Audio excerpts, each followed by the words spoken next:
In the blood-soaked annals of English history, few punishments were as horrifying as being boiled alive. Picture this: a massive cauldron, flames roaring beneath it, and the slow, agonizing death that awaited those who dared to poison into England. This wasn't medieval barbarism. This was the calculated cruelty of King Henry VIII, a monarch who transformed execution into public theater. Today, we delve into one of history's most disturbing legal innovations: death by boiling. Henry VIII didn't just create a new law, he crafted a new nightmare. The Acti for Poisoning declared that anyone convicted of murder by poison would face a death so terrible that witnesses would flee in horror. Our story centers on two tragic figures: Richard Roose, a cook whose loyalty was rewarded with unimaginable suffering, and Margaret Davy, a young servant whose fate became a cautionary tale whispered in Tudor households. Both met their end in the same way, lowered into boiling water while crowds gathered to witness justice, Tudor style. This isn't just about medieval punishment. It's about power, paranoia, and the lengths to which absolute monarchy would go to protect itself. The fear of poison ran so deep in Henry's court that he employed food tasters and transformed kitchens into battlegrounds of suspicion. The year 1532 marked a turning point in English criminal law, but not for reasons anyone would celebrate. Parliament bending to royal will authorize a punishment so extreme that it would be used only twice in English history. The very rarity of this execution method speaks to its exceptional horror. What drove a king to such extremes? Henry VII had lived in constant fear of assassination, surrounded by enemies foreign and domestic. His break with Rome had made him a target and poison. The silent killer represented his deepest terror. In response, he didn't just strengthen his guard. He rewrote the law itself. The victims of this barbaric practice weren't hardened criminals or political conspirators. They were ordinary people caught in extraordinary circumstances, their fate sealed by a legal system that prioritized spectacle over mercy. Their stories remind us how quickly civilization's veneer can crack under pressure. As we explore these dark chapters, we're not merely recounting medieval horrors. We're examining the dangerous intersection of absolute power and primal fear, where a monarch's paranoia became codified law and human beings became instruments of political theater. The Tudor court was a place where loyalty meant little and suspicion meant everything. In this world of whispered conspiracies and public executions, even the humble act of preparing food could become a death sentence. Welcome to Henry VIII's England, where the king's fear transformed justice into vengeance. The cobblestones of Smithfield have witnessed countless deaths, but few as shocking as what unfolded on those April days when the cauldrons were prepared and the crowds gathered. What you're about to hear challenges our understanding of justice, punishment, and the limits of state power. England in the 1530s was a nation in upheaval. Henry VIII had declared himself supreme head of the Church of England, severing ties with Rome that had lasted centuries. This seismic shift created enemies everywhere, from Catholic monarchs abroad to disillusioned subjects at home. The king's paranoia wasn't entirely unfounded. Assassination attempts were a genuine threat. The medieval world knew poison well. Like swords or arrows, poison was the weapon of the weak against the strong, the servant against the master. Required no physical strength, left no immediate trace, and could strike anyone anywhere. For a king who dined in public and employed hundreds of servants, the threat was omnipresent. Henry's court operated under constant surveillance. Food was tasted, drink was tested, and even the air of suspicion hung heavy in royal chambers. The king's own father, Henry VII, had lived in similar fear. These paternal anxieties shaped Henry VII's worldview from childhood. The legal framework of Tudor England was already harsh by modern standards. Public executions were common entertainment, and torture was an accepted tool of justice. Yet even in this brutal context, boiling alive stood apart as exceptional in its cruelty. The punishment wasn't just about death. It was about creating a spectacle so horrifying it would deter future crimes. Medieval law operated on the principle of proportional punishment. Theft might cost you a hand, treason your head. But poison was seen as uniquely treacherous, striking without warning and potentially claiming multiple victims. In Henry's mind, such treachery demanded unprecedented response. The king's advisors weren't unanimous in supporting this extreme measure. Thomas Cranmer and other reformers worried about the precedent it would set, yet Henry's will was absolute.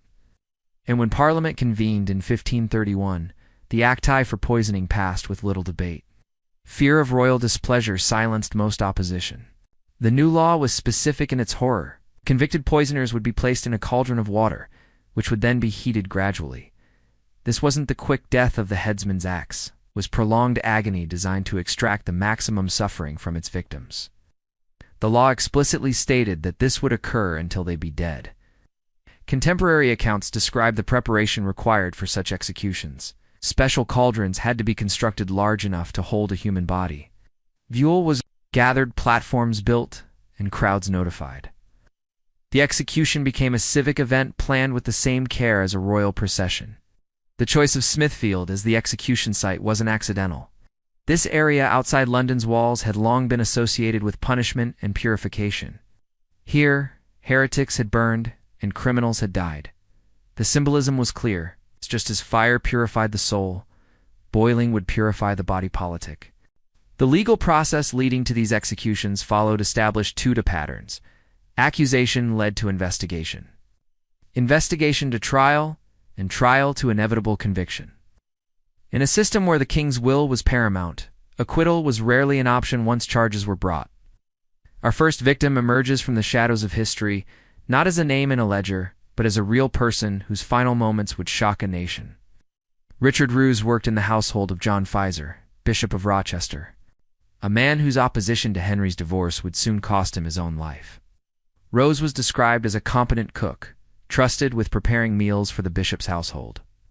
On that fateful day in February 1531, he prepared what seemed like an ordinary dinner. Porridge was served to the household, and within hours 17 people fell violently ill. 2 died, including a poor woman who had received charity from the bishop's table. The symptoms were unmistakable: violent vomiting, convulsions, and agonizing pain. Suspicion immediately fell on the food, and investigators quickly identified Roose as the likely culprit. Whether he acted alone or under instruction remains debated by historians. But his guilt seems certain to Tudor authorities. Roose's motivation remains one of history's mysteries. Some contemporary accounts suggest he was bribed by enemies of Bishop Fisher. Others claim he acted in a moment of madness or desperation. The cook himself, under interrogation, provided conflicting accounts that only deepened the mystery surrounding his actions. The investigation was swift and brutal. Tutzer interrogation methods extracted confessions through fear and pain, making it impossible to separate truth from coercion. Roose eventually admitted to adding poison to the porridge, though what substance he used remains unclear from surviving records. The political implications of the case were enormous. Bishop Fisher was already in Henry's crosshairs for opposing the royal divorce. An attempt on his life, whether successful or not, provided perfect justification for harsh retaliation. King seized on the case as an opportunity to demonstrate his power. The trial was a foregone conclusion. Roose faced judges appointed by the king, operating under laws that favored conviction. No modern concepts of reasonable doubt or burden of proof protected the accused. The cook's fate was sealed the moment charges were brought. Contemporary accounts describe Roose's demeanor during his final days. Some witnesses reported resignation, others desperate pleas for mercy. The condemned man seemed to understand that his death would serve a purpose larger than individual justice. He would become an example, a warning carved in human flesh. The political climate made mercy impossible. Henry needed to demonstrate that attacks on his supporters, even indirect ones, would meet with unprecedented punishment. Roose's relatively humble status made him the perfect victim, important enough to matter, powerless enough to destroy. As news of the impending execution spread through London, reactions were mixed. Some applauded the king's decisive action against poisoners. Others whispered doubts about the guilt of a man whose only crime might have been loyalty to the wrong master in turbulent times. The day of Richard Roose's execution dawned cold and gray over London. Smithfield, already notorious for its association with death, prepared for a spectacle unlike any in English history. The crowd that gathered was larger than usual, drawn by morbid curiosity and the novelty of the punishment.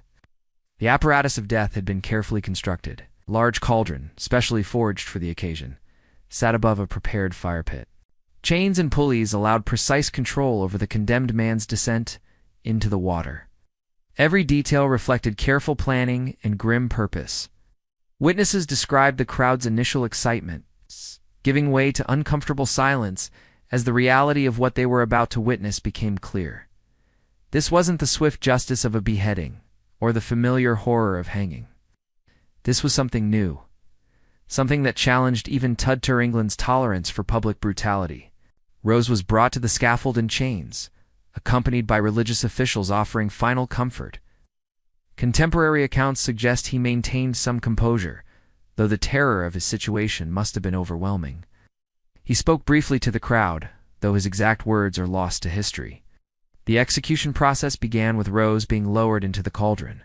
While the water was still cool, this detail preserved in official records underscores the calculated cruelty of the punishment.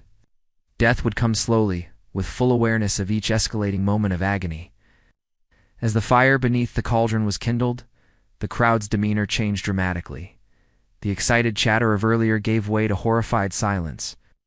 Even in an age accustomed to public executions, this pushed beyond acceptable boundaries of human decency. Several contemporary accounts mention pregnant women in the crowd becoming ill and fleeing the scene. The sight and sounds of the execution proved too much even for spectators inured to violence. This reaction would be remembered and cited by those opposing the punishment. The execution took what witnesses described as an agonizingly long time. Unlike other forms of capital punishment that aimed for relatively quick death, boiling was designed to maximize suffering. Each moment stretched into eternity for both victim and observers. Official records maintained with typical Tudor bureaucratic precision noted the time of death and the completion of the sentence. Yet these dry legal documents can capture the human horror of what transpired or its impact on those who witnessed it. The crowd dispersed in unusual quiet. Normally, executions were followed by animated discussion, vendors selling food, and a carnival atmosphere. Rose's death left people subdued, questioning what they had witnessed and what it said about their society. 10 years would pass before the cauldron was prepared again. In 1542, Margaret Davy would become the second and final victim of Henry's barbaric law. Her story unfolds against a backdrop of continued royal paranoia and a legal system that had normalized the unthinkable. Margaret Davy was barely out of childhood when she entered service in a respectable household. Domestic service was common for young women of her class, a way to earn wages, while learning the skills needed for eventual marriage and motherhood. She had no way of knowing that her employment would lead to Smithfield. The household where Margaret worked followed typical Tudor patterns. The mistress oversaw domestic affairs, while servants handled daily tasks like cooking, cleaning, and childcare. It was a world of rigid hierarchy where servants' lives depended entirely on their employer's goodwill. On the day that sealed her fate, Margaret prepared food for the household as she had countless times before. What made this meal different remains unclear from surviving records, but the results were tragically familiar. Violent illness struck multiple household members, leading to accusations of deliberate poisoning. The investigation followed procedures established after Rose's case. Suspicion focused immediately on those with access to food preparation. Margaret's youth and apparent vulnerability made her an unlikely suspect. But Tudor justice was rarely concerned with likelihood when certainty was demanded. Under interrogation, Margaret's responses were inconsistent and confused. Whether this reflected guilt, fear, or simply the terror of a young woman facing accusations that carried a death sentence, we cannot know. The interrogation methods of the time made honest answers nearly impossible. The evidence against Margaret was largely circumstantial. No poison was identified, no clear motive established, and no witnesses to any deliberate act of contamination. Yet in Henry VIII's England, suspicion often sufficed, where proof was lacking. The king's paranoia had infected the entire legal system. Margaret's case differed from Rose's in significant ways. She lacked any apparent political connections or motivation. Her alleged crimes seemed to spring from personal grievance rather than conspiracy. This should have argued for mercy, but Henry's law made no such distinctions. The trial was conducted with the same predetermined outcome as Rose's had been. Judges appointed by the Crown and operating under laws designed to ensure conviction could hardly be expected to deliver acquittal. Margaret's fate was sealed before her defense could even begin. Contemporary accounts of Margaret's final days paint a picture of A young woman overwhelmed by forces beyond her understanding? She seems to have hoped until the end that someone would intervene, that her youth and obvious terror would prompt mercy from the king. The political climate of 1542 offered no grounds for optimism. Henry's paranoia had only deepened with age, and his willingness to destroy perceived enemies had grown more pronounced. Margaret's case would serve as a reminder that royal justice spared neither age nor gender when making examples. Margaret Davy's execution in 1542 would prove to be the final act of Henry's barbaric law. The apparatus of death was prepared once again at Smithfield.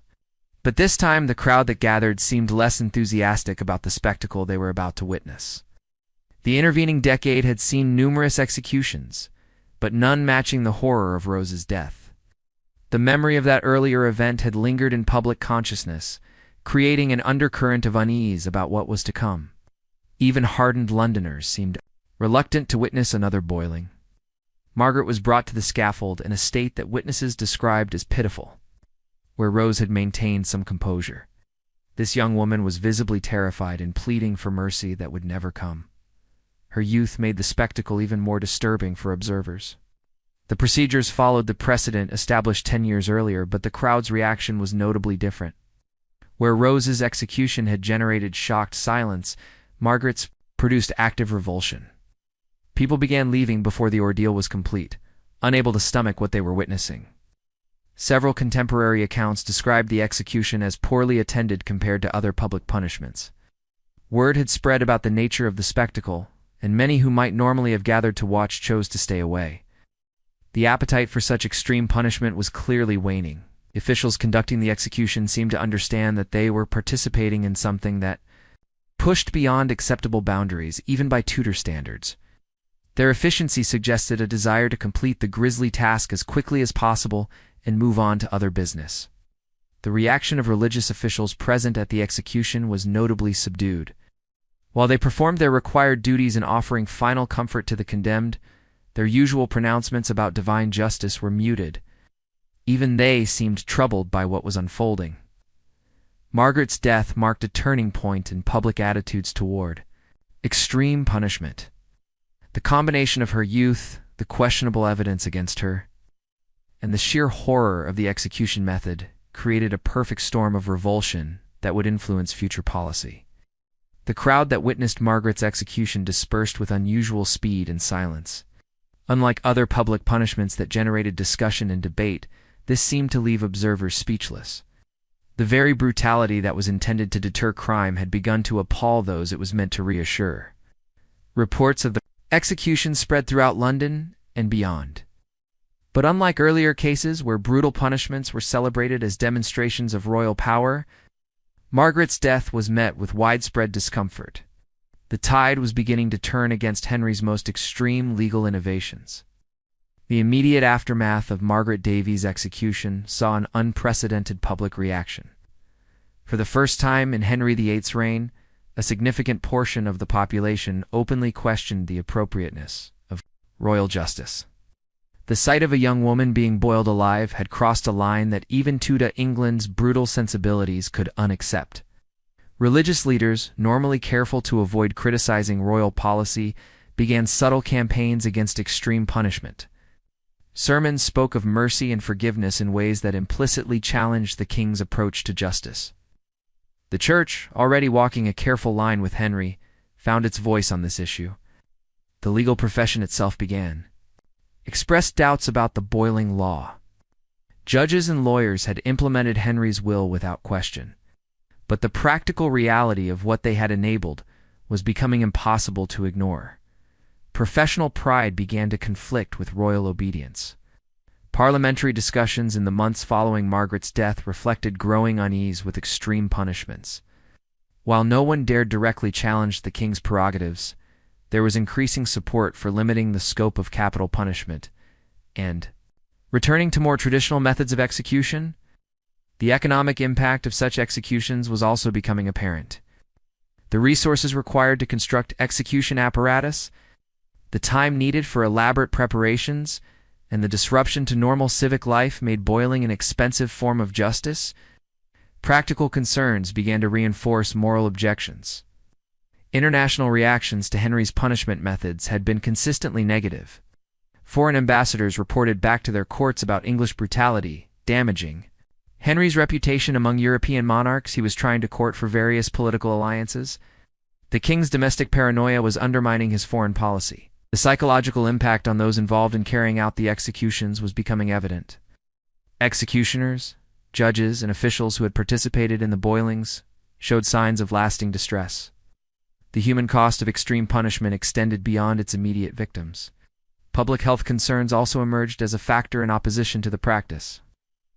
Crowds that gathered for such executions often became ill from witnessing the spectacle, and medical professionals began to argue that such events posed risks to community well-being. The deterrent effect that had been the primary justification for the extreme punishment was proving questionable. Crime rates, particularly poisoning cases, showed no significant decrease despite the horrific examples made of Roose and Davy. The policy was failing even on its own terms. As Henry's reign continued through the 1540s, the king himself seemed to lose interest in the boiling law. Other concerns, war, diplomacy, and domestic politics, took precedence, and the elaborate machinery of extreme punishment was allowed to fall into disuse. The legal revolution that ended Henry VIII's boiling law began even before the king's death in 1547. Parliamentary sentiment had been shifting gradually throughout the 1540s, and the accession of the young Edward V provided an opportunity for comprehensive legal reform that might not have been possible under Henry's direct rule. Edward's Regency Council, led by pragmatic nobles who had chafed under Henry's more extreme policies, moved quickly to review and revise the harshest laws of the previous reign. The boiling statute was among the first to be examined, and its abolition faced little opposition even from Henry's former supporters. The formal repeal came in 1547, just months after Henry's death. The language of the repealing statute was carefully neutral, avoiding any direct criticism of the previous king, while making clear that such punishments would never again be authorized under English law. The speed with which the law was abolished reflected how unpopular it had become across all levels of society. From common citizens who had been horrified by the executions to legal professionals who had reluctantly implemented them, there was widespread relief at the policy's abandonment. The broader legal reforms of Edward's reign reflected a conscious attempt to distance the new government from Henry's most extreme measures. While capital punishment remained common, the emphasis shifted toward more traditional methods that, while still brutal by modern standards, lacked the calculated cruelty of boiling. The international community's reaction to the repeal was notably positive. English ambassadors reported improved reception at foreign courts, where the abandonment of such extreme punishments was seen as evidence of returning civility in English governance. Legal scholars of the period began to develop theoretical frameworks that would limit future experiments in extreme punishment. The concept of proportionality in sentencing, while still primitive by modern standards, began to gain traction among those who had witnessed the excesses of Henry's reign. The practical machinery of execution that had been developed for the boiling law was deliberately destroyed. The special cauldrons were melted down, the platforms dismantled, and the procedures formally struck from official records. This wasn't just policy change, it was symbolic erasure.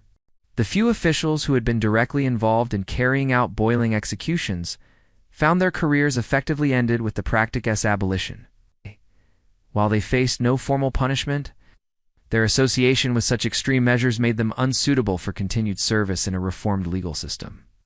The repeal of the boiling law marked the beginning of a broader reconsideration of punishment and justice that would continue throughout the Tudor period and beyond.